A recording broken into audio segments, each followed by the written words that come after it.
Hey guys, Bob here. In today's video, I am going to give you my thoughts on Wonder Woman 1984. My wife and I recently sat down and watched this film on HBO Max when I had a minute amid the chaos of this past Christmas season, and I'm going to share my thoughts with you guys. Just so you know, there will be some spoilers in this, so if you have not seen this film and don't want it spoiled, I recommend leaving this video until you've had a chance to watch it for yourself. The film starts off with a sequence of a young Diana Prince competing in it's an Olympic-like event. This sequence is shot in much the same manner as the Amazon sequences in the first film, and it has a very similar feel.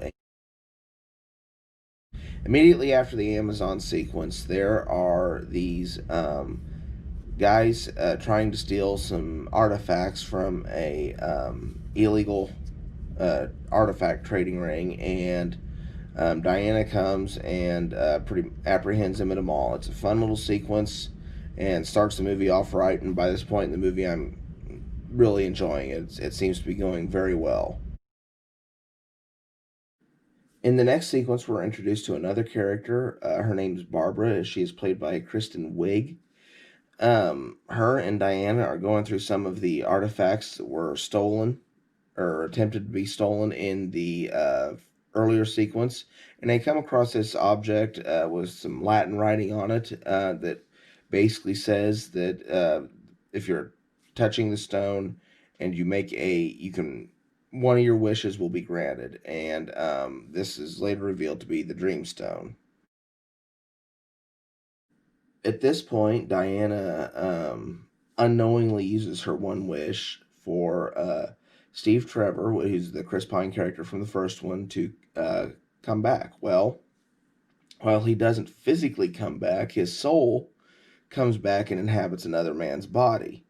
And at first, this guy is chasing her around at the party, and she doesn't realize who it is until he starts saying the last few lines of the first movie that the two of them shared to her, and then she realizes who it is. And she only sees Chris Pine. Now everyone else sees the other guy, and basically his soul is possessing this other guy. And to me, that I don't know. It's just kind of an odd way to have done it. I mean, I kind of get why they did it that way. It's to you couldn't have it absolute. It's kind of going back on that the whole cheating train of thought, I guess, from the Amazon sequence earlier in the movie. But really, I sat there and I said to my wife while we were watching this, while Diana went back to his apartment and they were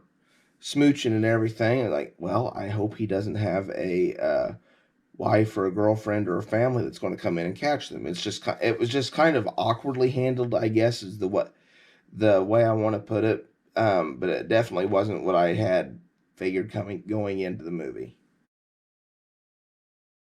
We're also introduced to Maxwell Lord, who is a failed businessman who has been searching for this dreamstone his whole life, basically, and he seduces the Kristen Wiig character and manages to get into her office where he pockets the Dreamstone. Now, for some reason, he uses his one wish to be like the human incarnation of the Dreamstone, which is kind of weird. And I mean, I suppose that was the only way they want to figure out to have him be able to do multiple wishes. That just seems kind of a weird uh, thing to do. But anyway, from this point on, he if anyone is touching him, he can grant their wish, but he takes something from them to like a payment or a trade for the wish. And later, when his health is deteriorating from that, he'll take someone's health, or he'll take someone's security force, or what have you. Barbara uses the stone to wish that she is strong and successful and confident like Diana. Well, little does she know when she says strong like Diana what exactly that entails, but basically, she gets powers that are like Wonder Woman's, and she also gets all this confidence and stuff, and she feels so much better about herself than she did. And later, when in the film when they talk about renouncing their wish, she refuses to because she doesn't want to go back to the way she was. And eventually, Maxwell Lord gives her a second wish, and she wishes for some reason to be an apex predator. And that's why when she mutates into that cheetah thing that you guys saw in the preview. Anyway, I don't want to spoil most of this film for you guys, but at the ending later, Diana puts on the armor that Astoria wore. That's Astoria is a almost mythic figure from the Amazonian history, and she goes and fights Cheetah. And after she defeats Cheetah, doesn't kill her, but she does subdue her for a little bit. And it's unclear whether the Cheetah character renounces her wish or not. And she eventually, when she starts fighting Maxwell Lord again, she puts the lasso of truth on him and gets everyone to renounce their wish, including him. And it's unclear as to whether there are actually any consequences to Maxwell Lord or if he even learns a lesson from it. It's not really clear what happens with that. So I didn't hate this movie, and I don't think it's nearly as bad as some of the reviews say it is. I didn't like it anywhere near as much as I enjoyed the first one, but it is an enjoyable film. I say I did have some problems with the way they resurrected Steve and some of the choices made with Maxwell Lord. I have also read several places where there were lots of political overtones in this film, and I was expecting it to be more in your face than it is. Um, if I hadn't have read that already, I wouldn't have noticed them. Now, that's not to say they're not necessarily in your face. You got to remember, I'm a kind of person, when I watch a movie, I want to watch the movie and be entertained. So I really don't pay any attention to stuff like that. I get sick, especially after this last election cycle we had. I got so sick of seeing political ads and hearing them on the radio and everything. And so I tune a lot of that stuff out. So you can pretty much have a blatant political analogy in there. And unless it's just undeniably, mistakably spelled out for me, a lot of times I either subconsciously ignore it or I let it go over my head because I don't want to have that injected into what I'm watching. And this is supposed to be an escape uh, from all the stuff going on in the real world, and it doesn't matter what side, left, right, middle. I don't care. I really don't want to sit and see it in my movies, but this isn't as in your face as I thought it was going to be. You can, after going back and watching parts of it a second time, you can kind of see where, okay, now that I know what I'm looking for, but it's not as in your face, and it didn't ruin the movie for me. But I'm going to give this film 6 out of 10.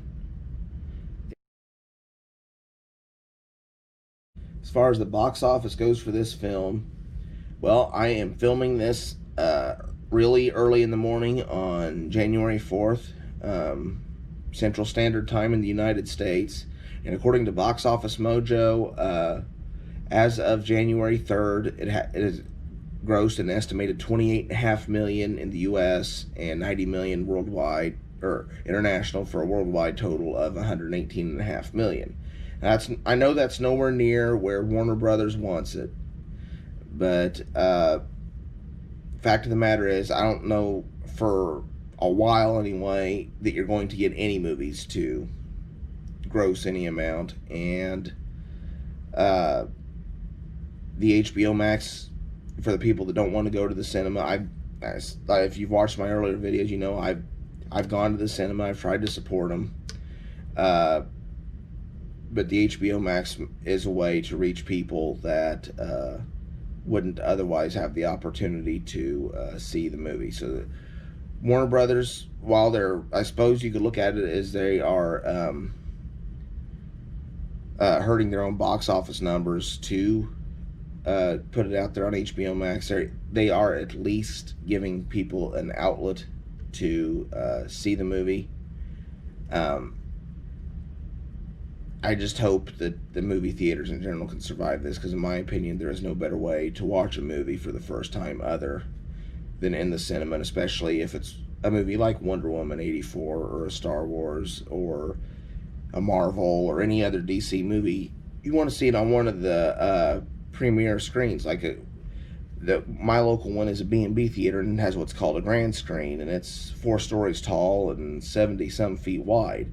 It's amazing to see a movie on a screen like that, and of course it's got all the DTSX and all that stuff. But 28 million domestically and 118.5 million worldwide, I guarantee you Warner Brothers isn't happy with that. But from what I understand, they've already greenlit the next 2 Wonder Woman movies, I think. So it will be interesting to see where they take this storyline from here. I believe there's someone that I read somewhere that the next one's going to be a 90s film. So hopefully hopefully this next one is more on par with the first film. And the second, not that there's anything wrong with Wonder Woman 84. It's just pales in comparison. I think that's part of my disappointment. It isn't nearly as good as that first film was. Well, guys, thank you so much for watching. If you enjoyed this review, please give it a like and please subscribe to this channel. I'll try to get more reviews out soon. Everyone be safe, whether in the winter weather or in the pandemic out there. For now, this is Bob, signing off.